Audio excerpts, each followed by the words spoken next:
तो आज सबसे पहले हम देखेंगे शालाक्य तंत्र की परिभाषा। शालाक्य तंत्र की परिभाषा कुछ इस प्रकार है। शालाक्यम नाम ऊर्ध्वजतुगता नाम श्रवण नयन वदन घ्राण आदि संचिता नाम। अर्थात शालाक्य तंत्र वह तंत्र है जहां पर ऊर्ध्वजतुगत मतलब क्लेविकल के ऊपर, श्रवण मतलब ईयर्स, नयन मतलब आईज, वदन मतलब माउथ और घ्राण मतलब नोज। इसमें संशिता नाम मतलब यहाँ पर जो व्याधियां उत्पन्न होती है उसमें व्याधि नाम उपशमनार्थम, जहाँ पे उनके उपशमन के लिए शलाका यंत्र मतलब जहाँ पर शलाका यंत्र यूज होता है, प्राणिधनाथ चा, उसे हम शलाक्य तंत्र कहते हैं। तो एक बार हम पूरा श्लोक बोलकर देखते हैं। शलाक्यम नाम ऊर्जतुगता नाम श्रवण नयन वदन घ्राणादि संशिता नाम व्याधि नाम उपशमनार्थम शलाका यंत्र प्राणिधनाथ चा, जिसका रेफरेंस है सुश्रुत सूत्र स्थान 1/10। नेत्र की रचना शायरी।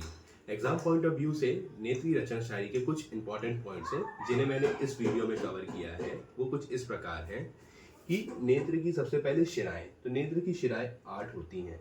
नेत्र में पेशियां 2 होती हैं। नेत्र में धमनी 2 होती है। नेत्र में जो मर्म होते हैं वो 4 होते हैं। नेत्र में मंडल 5 होते हैं। नेत्र में संधियां 6 होती हैं और नेत्र में पटल 6 होते हैं, जो कि 2 वर्त्मगत होते हैं और 4 अक्षी गोलकगत होते हैं। अब एग्जाम में हमें इसको याद कैसे रखें, तो उसके लिए मैंने एक ट्रिक बनाई है। पद्मा 2 संग पटल शिराएं। एक बार और रिपीट करता हूं, पद्मा 2 संग पटल शिराएं। तो हम इसको इस तरीके से याद कर सकते हैं। पेशी का पा, धमनी का धा, मर्म और मंडल को मिलाकर के मां और 2, तो पद्मा 2 संधियों का संग और पटल और शिराएं। तो इस तरीके से ट्रिक बनेगी, पद्मा 2 संग पटल शिराएं। तो इस तरीके से हम एग्जाम में इसको याद कर सकते हैं और रिमेंबर कर सकते हैं। और ये जो फिगर्स हैं इन्हें हम इसी तरीके से याद करके एमसीक्यू क्वेश्चंस सॉल्व करके अच्छे नंबर स्कोर कर सकते हैं। देखेंगे नेत्र के मंडल। तो नेत्र के मंडल की संख्या 5 होती है, जो कुछ इस प्रकार है, जिसे मैंने डायग्राम के माध्यम से समझाने का कोशिश किया है। तो ये एक ह्यूमन आईज है। तो नेत्र के मंडल 5 होते हैं। सबसे पहले पक्ष्म मंडल, मंडल का मतलब होता है सर्कल। तो ये जो आई लैशेस का जो पहला सर्कल बनता है उसे हम पक्ष्म मंडल कहते हैं। अब उसी के नीचे दूसरा सर्कल बनता है आईलिड। तो जो आईलिड्स का, ये जो आप देख पा रहे होंगे, पहला पक्ष्म मंडल, ये दूसरा आईलिड। तो जो आईलिड का दो सर्कल बनता है उसे हम बोलते हैं वर्त्म मंडल।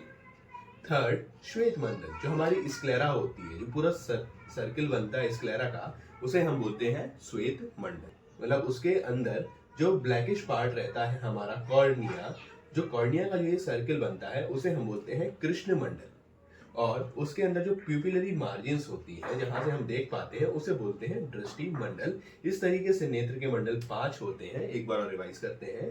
पक्ष्म मंडल सर्कल ऑफ आई लैशेस, वर्त्म मंडल सर्कल ऑफ आईलिड, श्वेत मंडल या इसे हम शुक्ल मंडल भी कहते हैं, सर्कल ऑफ स्क्लेरा, एंड कृष्ण मंडल that is circle of cornea, and दृष्टि मंडल that is circle of pupillary. हम नेत्र की संधियों के बारे में जानेंगे। तो सबसे पहले नेत्र की संधियों की संख्या होती है 6।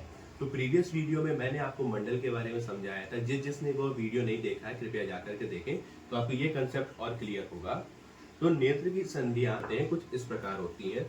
सबसे पहले जो पक्ष्म मंडल और वर्त्मगत मंडल के बीच में जो एक संधि बनेगी, जो एक जॉइंट बनेगा, उसे हम बोलेंगे पक्ष्म वर्त्मगत संधि। मतलब गत तो अपन को आखिरी में लगाना है। सबसे पहले बहुत इजी है, पक्ष्म मंडल और वर्त्म मंडल के बीच में जो एक संधि बनेगी उसे हम बोलेंगे पक्ष्म वर्त्मगत मंडल संधि। ठीक है, पक्ष्म वर्त्मगत संधि।